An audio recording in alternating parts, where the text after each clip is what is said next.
Good morning and welcome to the Sunday morning sermon for Black Rock Baptist Church for November the 9th of 2025. We've been working on a series of messages entitled Keep Calm and Trust God, where we've been following the life of Joseph and his family. And we're into number 11 in this series, and we're dealing with rebuilding trust. Rebuilding trust. Genesis chapter 43, verses 15 through 34, and then chapter 44, the first 14 verses. Trust is a very valuable commodity. It's hard to obtain and it's easy to lose. Trust is one of the most significant ingredients in all of human relationships.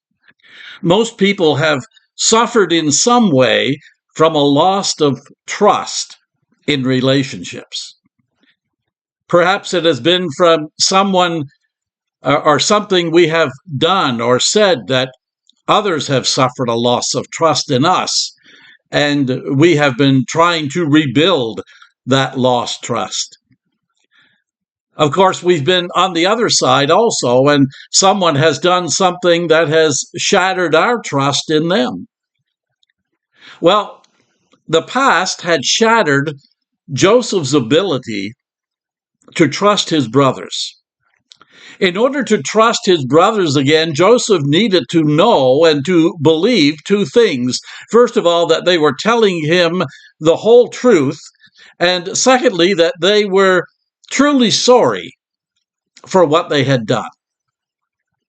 As we take up this segment of Joseph's story, Simeon is being held in prison in Egypt, and Jacob's other sons have exhausted their provisions which they had obtained on their previous trip to Egypt, and are returning once again. This time they're returning with their youngest brother, Benjamin.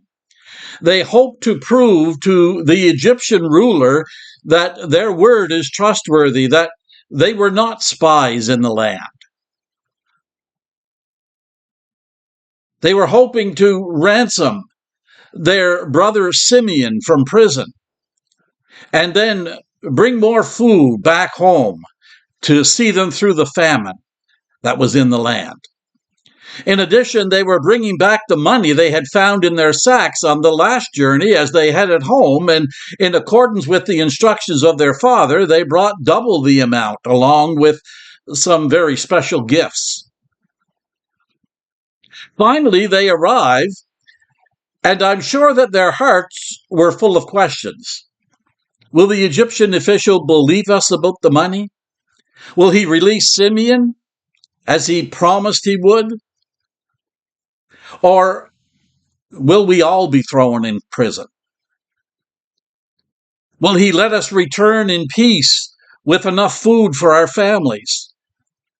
Surely, with these questions, and I'm sure others echoing in their minds, they were trembling with anxiety as to what their fate would be as they arrived in Egypt. The same fear that gripped them when they found the money in their bags on their return home gripped them once again now.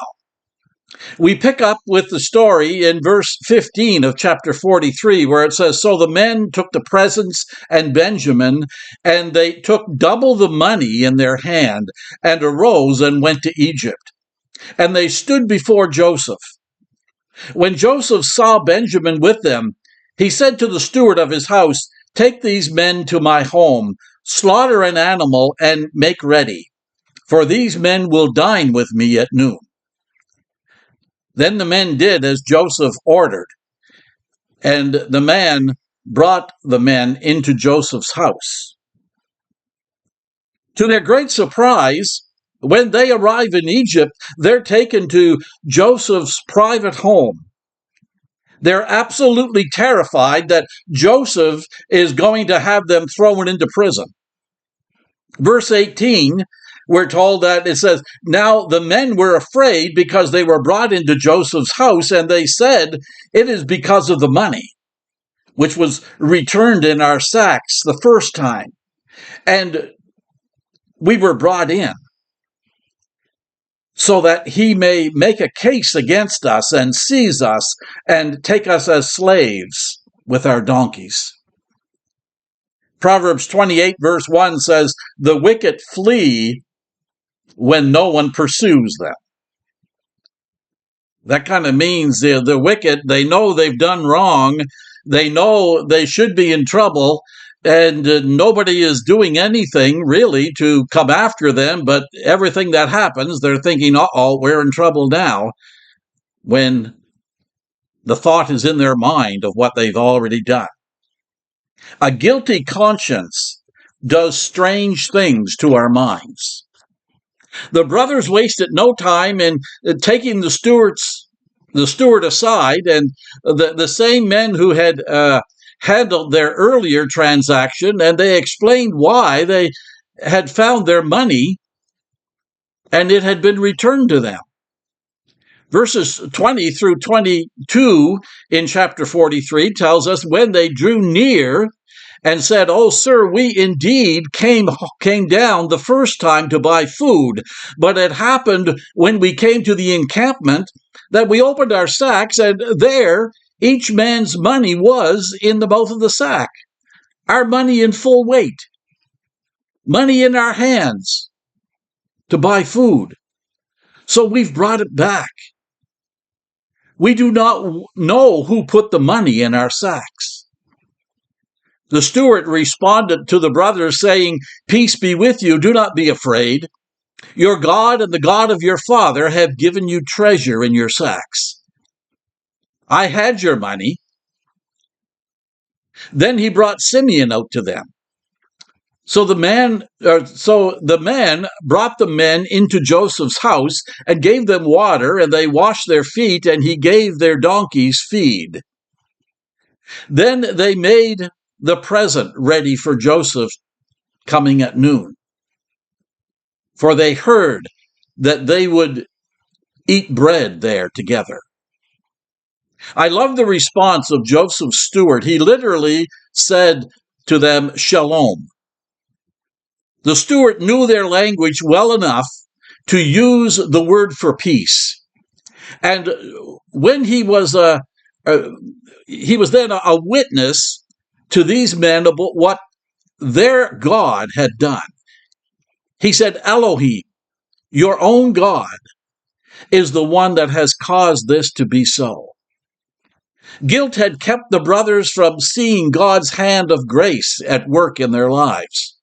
How humbling to be told by this pagan idol worshiper that God was working in their lives. The prime minister of Egypt has a banquet prepared.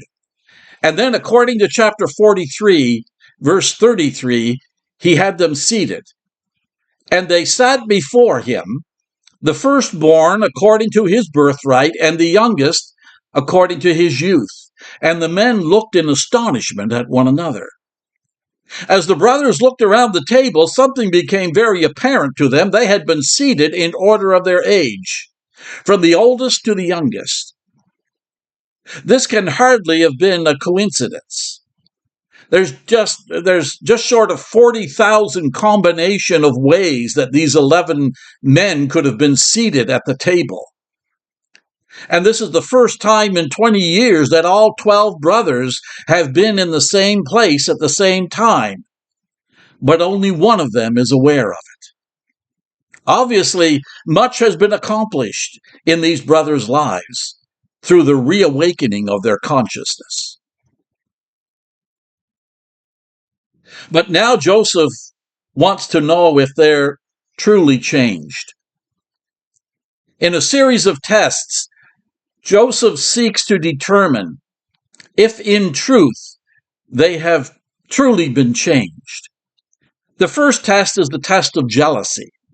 Chapter 43, verse 34 says, "Then he took servings to them from before him, but Benjamin's serving was 5 times as much as any of the others. So they drank and were merry with him." Benjamin now has the position of favorite son of the father, where the other brothers, still men who were they're still men who were motivated by by jealousy. Their jealousy of Joseph had caused them to sell him into slavery. How are they going to respond to Benjamin being singled out and being shown to be most favored among them? Now, although the brothers notice that he is given far more than they are on their plate, there's no sign of jealousy here. After all, if you already have more than you can possibly eat, what difference does it make if Benjamin has more than that? Perhaps there's food for thought, no pun intended, for all of us as Christians there. What difference does it make if your neighbor has a more expensive house, or a bigger car, or both, if you already have more than you can possibly ever need? When Joseph's brothers were ready to head home to Canaan once more, Joseph instructed his servants to give them as much food as they could carry, but to once again return their money and put his own personal silver cup in Benjamin's sack. After they were on their way, Joseph sent his steward after them to accuse them of stealing the cup. Joseph's brothers were so taken back by the accusation of having stolen the silver cup that they offer the life of one of them, whoever had done such a thing. The steward had been instructed by Joseph to tell them that the thief would become his slave, but that the rest of them could go free. They were so confident in their innocence that they quickly opened their sacks to prove that this could not be true. And when the cup was found in Benjamin's sack, they were sick to their stomach. They tore their garments in sorrow.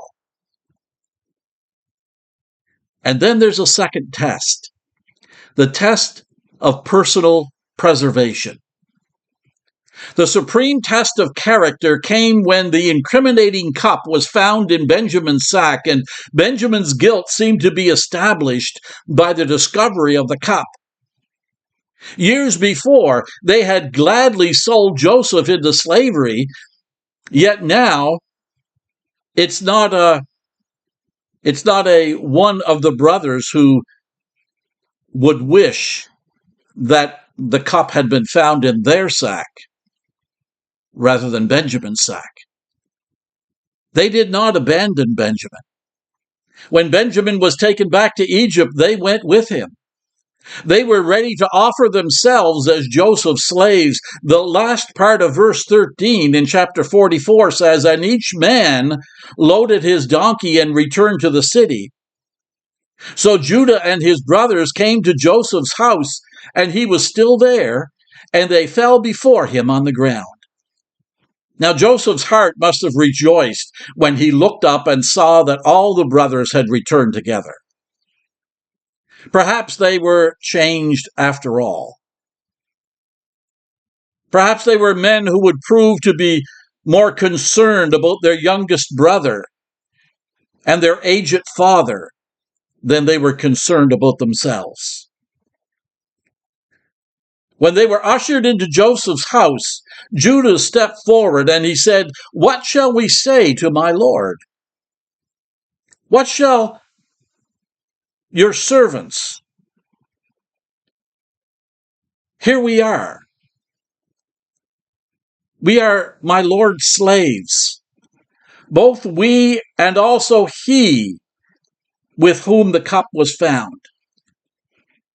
What a strange combination of words. Judah is saying that although they are innocent of any crime that they've been accused of, they are guilty of a much worse crime, and God is now punishing them for it. Now, Joseph gives them one more chance to take the path of self-preservation. In verse 17, he says, "Far be it from me that I should do so." The man in whose hand the cup was found, he shall be my slave. And as for you, go in peace to your father." Joseph again steps up. And in verses 18 through 29, he explains how all of this is going to affect their aged father. Judah, I guess, is the one that steps up here. And he says in chapter 44, beginning in verse 30, "Now, therefore, when I come to your servant, my father, and the lad is not with us, since his life is bound up in the lad's life, it will happen when he sees the lad is not with us, that he will die. So your servants will bring down the gray hair of your servant our father with sorrow to the grave." Judah pleads with Joseph to allow Benjamin to return home with his brothers, and that he will personally take the place as Joseph's slave. In verse 32, he says, "For your servant became surety for the lad to my father, saying, if I do not bring him back to you, then I shall bear the blame before my father forever. Now therefore, please let your servant remain instead of the lad as a slave to my lord, and let the lad go with his brothers." Here stood the man who had convinced his brothers to sell Joseph into slavery, and he's now offering to be a slave himself. Now, there can be no doubt that he's truly repentant. He's truly changed. And for the first time, we see evidence of true repentance in the life of Joseph's brothers. Previously, we saw the brothers had recognized that what they had done in the past was not right. It was sin. They have, I believe, felt real regret for that.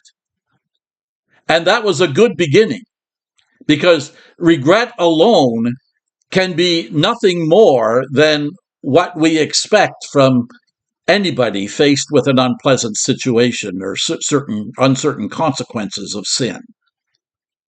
But repentance is more than just recognition of a sin, more than just regret for sin. It's a decision to turn from sin.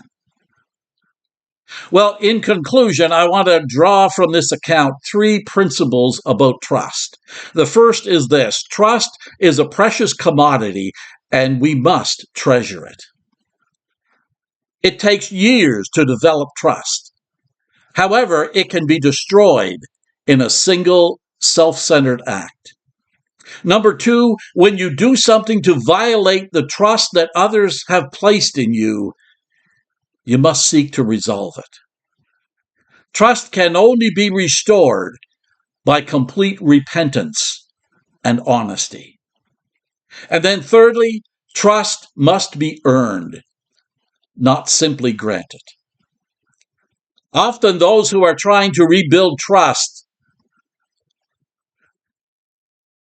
say that they have somehow destroyed, or trust that they have somehow destroyed. They will simply demand, "You just need to trust me."